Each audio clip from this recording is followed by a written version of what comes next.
प्रणाम भारत, जय Shri Ram, Vande Mataram, the Lucknow dialogues पर आप सभी का बहुत-बहुत स्वागत है। अरविंद केजरीवाल, हाय ये दुःख कभी खत्म क्यों नहीं होता है रे! अभी तो सिर्फ 4 सीएजी की रिपोर्ट्स आई हैं अरविंद केजरीवाल जी, 10 अभी बाकी हैं। हाय! ये रेखा गुप्ता जो है वो इतनी बेदर्द कैसे हो गई हैं? वो एक साथ सारी रिपोर्ट्स को टेबल क्यों नहीं कर देती हैं? ये धीरे-धीरे करके हमको दर्द क्यों दिया जा रहा है? तो रेखा गुप्ता भी जो है बड़े मेडिकली मुझे लगता है कि बड़े ध्यान से एक-एक कदम फूँक-फूँक के रख रही हैं कि ऐसा ना हो कि अगर मैं सारी रिपोर्ट्स एक साथ जो टेबल कर दूँ, तो अरविंद केजरीवाल एंड पार्टी का मेडिकली कुछ इश्यू ना हो जाए।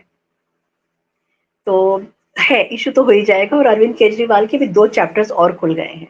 और 2 चैप्टर्स जो खुले हैं, एक तो देखिए, अरविंद केजरीवाल के जो ऑलरेडी वो थे, उनकी जो सत्ता चली गई है, वो उनकी सत्ता गई है लिकर को लेकर के, एक के साथ एक फ्री वाली।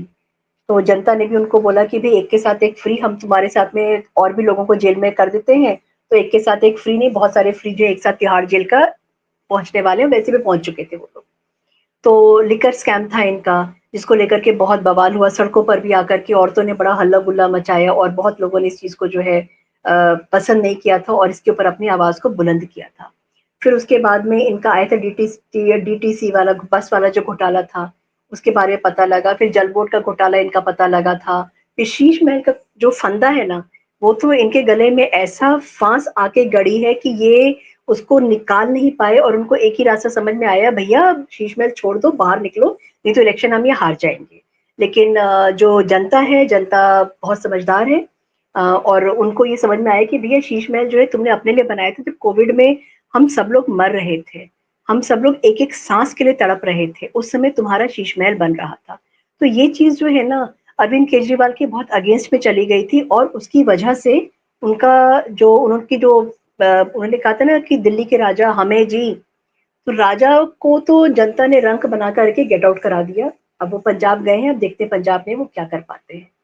एक चैप्टर जो नया खुला है उसमें ये आया है शिक्षा घोटाले को लेकर के और ऑडिट की बात अब हो रही है और ऑडिट क्यों हो रहा है क्योंकि सौरभ भारद्वाज ने मोर्चा संभाला हुआ है हर चीज़ का प्रेस कॉन्फ्रेंस वगैरह करने का और ये हुआ था कि मनीष सिसोदिया का जो शिक्षा का जो पैटर्न था, एजुकेशन का जो पैटर्न था, उसको इन लोगों ने बहुत ज़्यादा इरोजाइज़ किया था, बहुत ज़्यादा बढ़ा-चढ़ा के बोला था।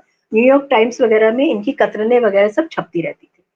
तो वो जो कतरनें उस समय छपती थी कि भैया इससे अच्छा पूरे वर्ल्ड क्लास एजुकेशन मॉडल है और पूरा काया पलट कर दी है और एजुकेशन को कहाँ से कहाँ पहुँचा दिया है और एजुकेशन का जो सत्यानाश किया था ना, वो तो इस समय समझ में आता है जब एक-एक रिपोर्ट सामने आ रही है और ये समझ में आ रहा है कि अरविंद केजरीवाल ने बच्चों का भविष्य बिगाड़ने में और कोई कसर नहीं छोड़ी थी। उनको इस तरीके से बना के रख दिया था कि जब शिक्षा ही नहीं होगी, तो वो सवाल क्या पूछेंगे? क्योंकि जो अनपढ़ होता है दिमाग वो उसके पास दिमाग होता है लेकिन वो सवाल पूछने वाला, एनालाइज़ करने वाला दिमाग उसके पास में नहीं होता है। तो वो एक उस जनरेशन को बिगाड़ रहे थे अरविंद केजरीवाल जो जनरेशन सवाल पूछ सकती थी। उसके बारे में वीडियो मैं ऑलरेडी बना चुकी हूँ, तो उसको आप ज़रूर देखिएगा। मनविंदर जी के साथ में मैंने एमबीए नेटवर्क में मैं बना चुकी हूँ उसके बारे में वीडियो। शिक्षा घोटाले का जो लेकर के जो इस समय उनका उस समय तो बहुत ज़्यादा बलून फुलाया गया था, लेकिन अब जो है कहीं पर भी वो कतरनें जो एजुकेशन मॉडल की थी, वो तो कहीं दिख ही नहीं रही हैं। कुछ भी नहीं छप रहा है। क्यों? क्योंकि इन लोगों ने वो जो एक भेजते थे ना स्क्रिप्ट लिख करके वहाँ छापने के लिए, वो सब पहुँच ही नहीं रही हैं, क्योंकि इनके पास में अब सब कुछ इनके हाथ से निकल चुका है। तो ये इन लोगों का ये कहना हो रहा था कि जो है मनीष सिसोदिया का ये था कि भई और ये लोग कुछ भी नहीं कर रहे हैं, भाजपा ने जो है माफिया चला के रखा है, एजुकेशन माफिया। ये जो है फीस बढ़ा रहे हैं, लोगों को परेशान कर रहे हैं, माँ-बाप परेशान हैं, स्टूडेंट्स परेशान हैं, पद यात्रा निकाली जा रही है, जो कि इन्हीं के अपने चंगू-मंगू जो कार्यकर्ता थे, उनके साथ में पद यात्रा एक छोटी-सी निकाली गई थी। इसको लेकर के इन्होंने बड़ा हल्ला-गुल्ला किया, तो दिल्ली के जो शिक्षा मंत्री हैं आशीष सूद, मैंने कहा ठीक है, हम माफिया हैं, हम कुछ नहीं कर रहे, तो चलिए हम ऑडिट करा लेते हैं। और भैया ऑडिट के नाम से तो भाई साहब इन लोगों की जो है ना बिल्कुल लगा कि बिल्कुल जान निकल गई है, क्योंकि ऑडिट जब होगा तो उसमें बहुत सारी चीजें बाहर निकल करके आएंगी। एक तो चीज ये था कि रेखा गुप्ता जो बाहर निकली हैं, निकल करके उन्होंने जब स्कूल्स देखे हैं, स्कूल्स की जो हालत लोगों को बताई है, उसी से समझ में आ गया, उसी से पता चल गया कि क्या बदहाली थी वहां पे। स्कूल की बिल्डिंग के नाम पर क्या बदहाली की गई थी। तो जब ऑडिट का नाम आया तो ये लोग बड़ा परेशान हो गए, क्योंकि ऑडिट जब किया जाएगा तो उसमें मनीष सिसोदिया का नाम ही नहीं आएगा, उसमें नाम आएगा जो एलओपी है आतिशी मारलेना, और आतिशी मारलेना का नाम आएगा तो इसकी आंच कहीं ना कहीं अरविंद केजरीवाल तक जरूर जाएगी कि आपकी नाक के नीचे ये सब हो रहा था और आपने इसको होने दिया। अगर आप ये कहते हैं कि आपको कुछ भी नहीं पता था क्योंकि आप साइंस को ही करते नहीं थे, लेकिन आपके पास आंखें थी, आपके पास कान था, आपके पास दिमाग था। अगर हाथ आपका जो है आपने बांध के रखा था कि मैं साइन नहीं करूंगा, लेकिन बाकी सब चीजें तो थी आपके पास में, तो आपने ये सब चीजें होने क्यों दिया? तो इसको लेकर के बहुत ज्यादा जो है परेशानी में आ गए हैं ये लोग, और प्रेस कॉन्फ्रेंस पे प्रेस कॉन्फ्रेंस जिसके लिए लोग ये लोग एक्सपर्ट हैं वो करते चले जा रहे हैं। दूसरा जो है क्या हो गया, जो बहुत खतरनाक और बहुत चिंता वाला जो आया है इनके पास में, जो चैप्टर उनका खुला है, वो खुला है इनका फॉरेन फंडिंग वाला। फॉरेन फंडिंग का पैसा इनके पास बहुत पहले से आता था। जब इनकी अपनी इनका एक अपना एनजीओ था, उसका नाम कबीर कबीर फाउंडेशन था, और इनको मैक्सेसे का रमन मैक्सेसे अवार्ड इनको मिला था। रमन मैक्सेसे अवार्ड इनको मिला था, और मैक्सेसे अवार्ड किनको दिया गया था?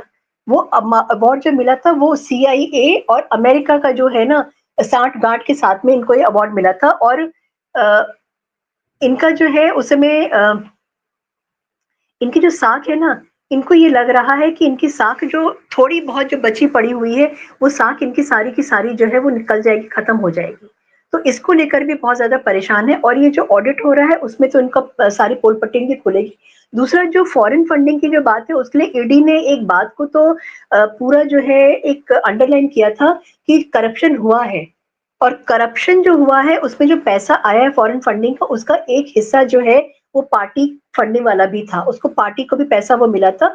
और जैसे जल बोर्ड का भी इनका जो घोटाला हुआ था उसमें पता लगा था, मजदूरों को पैसा जो दिया गया है करीब 100 सवा 100 करोड़ का घोटाला हुआ है। और ये लोग जो जिस विदेशी फंडिंग की बातें कर रहे थे, उसी विदेशी फंडिंग के बैकग्राउंड में, उसी विदेशी फंडिंग का बेस को लेकर के इनके जो बड़े प्यारे से दुर्गेश पाठक हैं, उनके यहाँ छापा पड़ा था। और छापा जो पड़ा है उससे अरविंद केजरीवाल के लिए समस्या खड़ी कर सकती है ये चीजें, क्योंकि फॉरेन फंडिंग से मैंने आपको जैसे बताया कि इनका नाता जो है बहुत पुराना था, और इनके तार जो है मनीष सिसोदिया से जुड़े हुए हैं।